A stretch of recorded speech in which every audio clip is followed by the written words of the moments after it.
Hey, Foxy here, and today we're going to talk about crafting. Now, I'm going to do something a little bit different to other videos I've seen.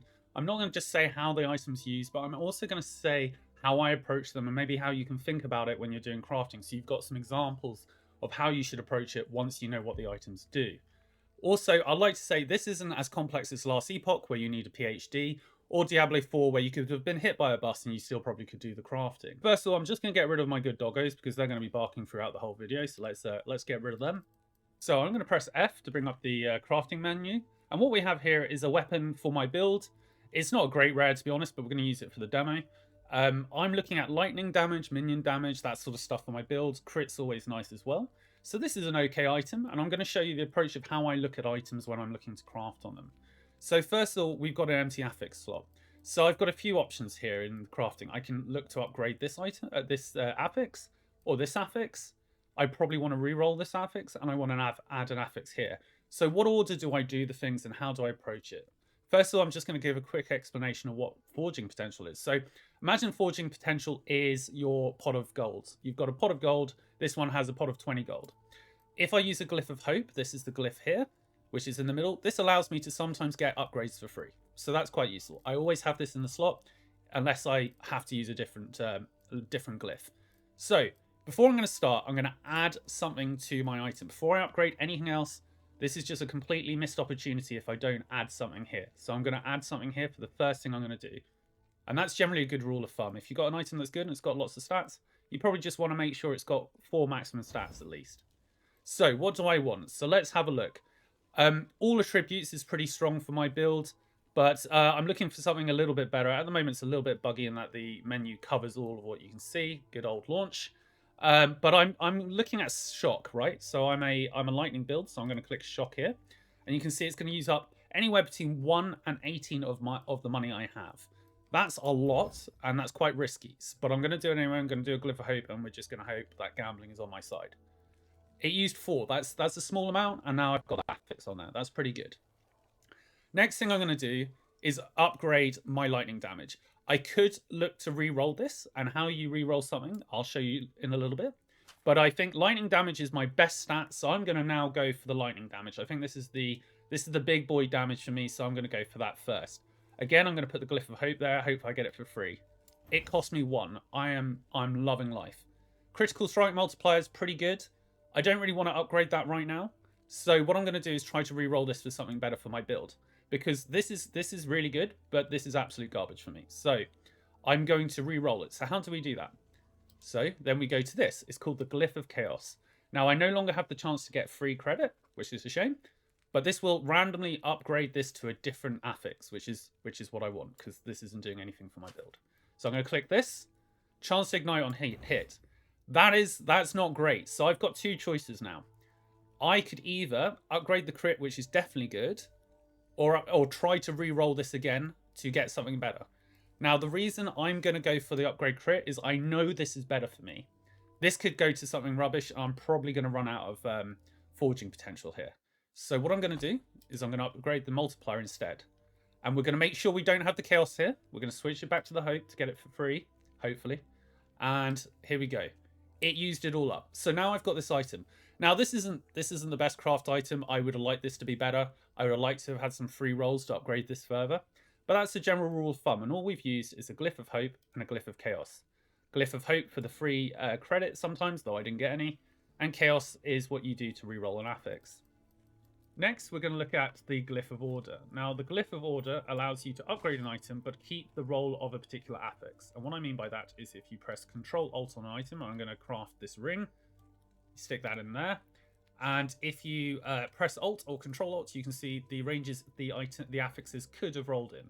So for me, the lightning could have rolled between 6% to 12%. It rolled 11%. That's pretty good. And as you know, I want lightning.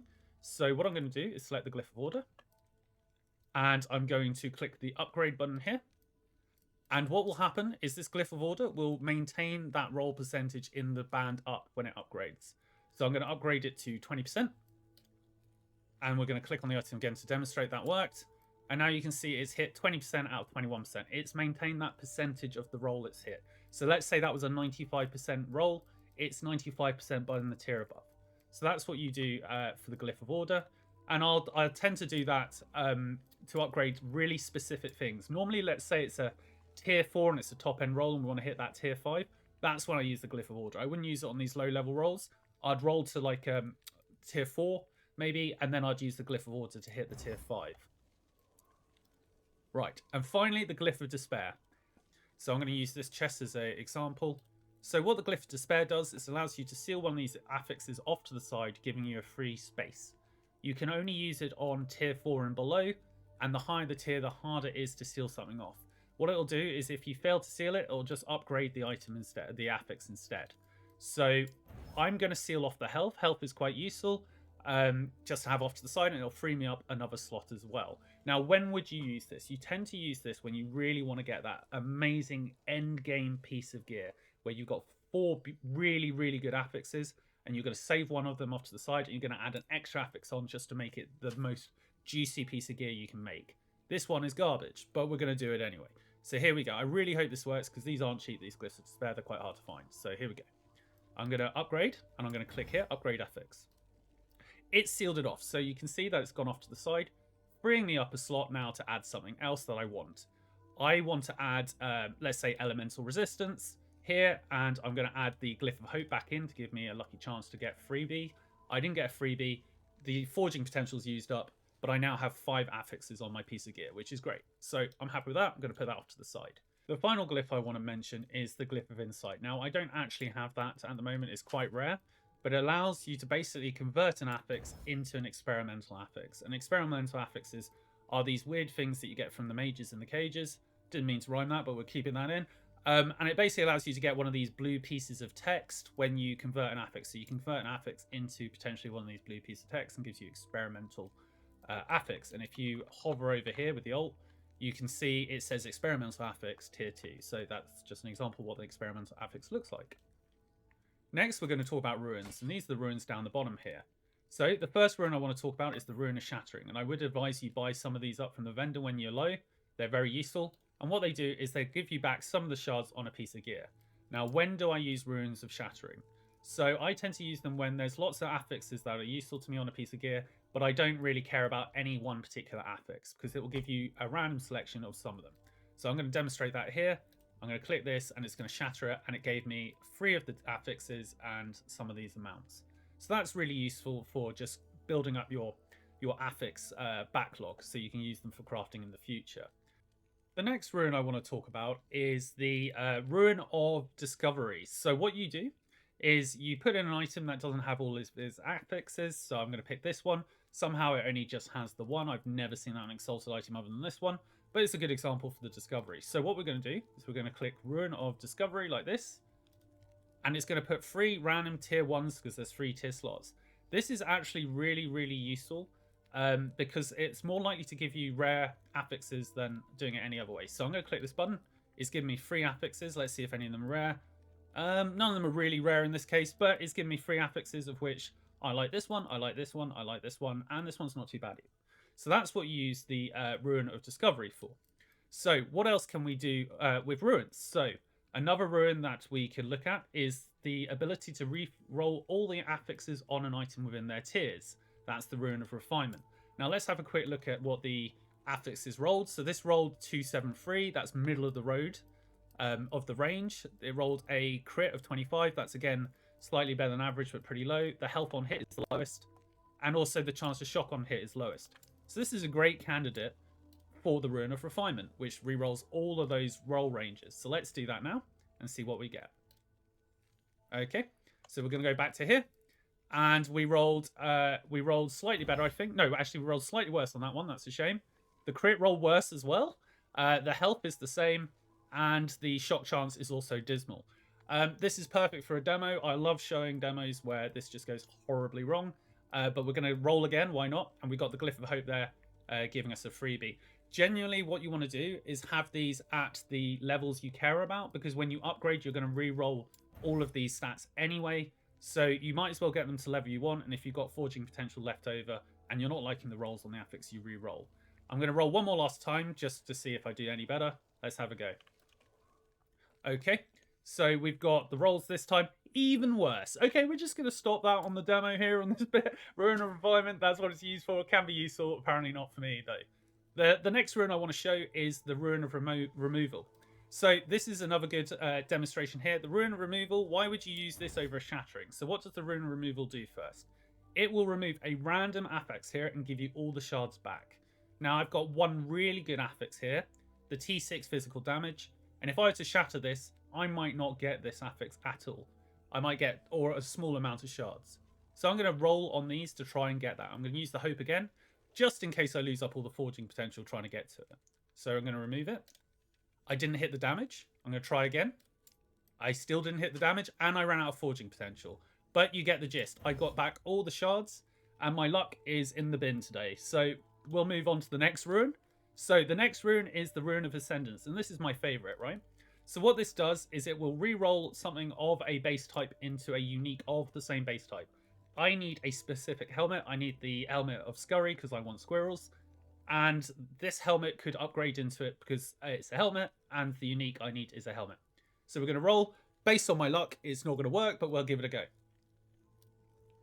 Okay, it's not a squirrel, it's a bear, but we're going to keep it. It's actually garbage. We're dropping on the floor. Never mind. My advice on the Runes of Ascendance is basically only use them on the rarest uniques that you need for your build. The reason for this is the commons you're going to find anyway, probably throughout your run, whereas the rarest are going to be less likely to be found, and therefore you can save up these Runes of Ascendance so that when you've got a little pool of them, you can just gamble to see if you could hit the unique you need. So the next rune I want to talk about is the Rune of Research. This is very similar to the Rune of Despair. Instead of sealing away a normal affix, what it does is allows you to seal away a experimental affix. So experimental, again, is the one in blue. Now, I'm not going to do this because these are really, really expensive, and I don't have the shards for them anyway, but that's what that Rune of Research does. Another expensive rune I want to show you, I keep saying expensive, I mean rare, you can't actually buy these, is the Rune of Creation. Now this duplicates an item exactly with all of the same stats, but it uses up all its forging potential. It's kind of like a mirror in PoE. Now, when would you use this? Well, there's a few ways you would use this. One is, say you're a dual wielder and you find the most perfect, or you craft the most perfect one-hander. You can then duplicate that, and then you've got two of these amazing one-handed weapons. Another way is, say you're looking to combine Exalted and Uniques into Legendaries, and you want to make a copy of the item so that if the Legendary doesn't go the way you want, you've got a backup of that really, really good item. Now, these are really rare. You want to use them sparingly. And then the final rune that I haven't mentioned is the Rune of... what is it? Rune of Shaping, that's the one. It re-rolls all the implicits on an item. Now, what is an implicit, you might ask? Implicits are those numbers at the top. They're above the thing that says prefixes, and basically allows you to roll all of those ranges again to see if you can get better. I'm going to do it on this item because I don't really care about this item.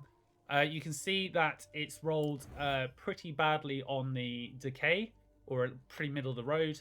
The other ones are pretty good, actually. You probably don't want to do this, but I'm going to do it anyway for the demo. And the time you'd use this is basically if you've got really good prefixes, but the top numbers are really poor ranges, and you can just click here, re-roll. Use the Hope again to save you potentially some forging potential. Let's have a look. We're 217. Let's see if we can get that higher. We're going to shape it. We're going to have a look again. It's got lower. So, as always, when demoing, it will go wrong. But you get the idea. So that's what you do. So I hope this guide's been useful. You don't know how many items I've gone through, how many of these I've rolled to get this video. It's been the hardest video I've done out of, well, two. But it's been really, really hard. The rolls have been awful. But hopefully this has been helpful. If it has, chuck us a like, chuck us a subscribe. And I seem to mess that up every time I say like and subscribe. It should be the bare minimum of a YouTuber to be able to say that, but apparently I can't. Well, I hope you've liked this. For now, I shall see you next time.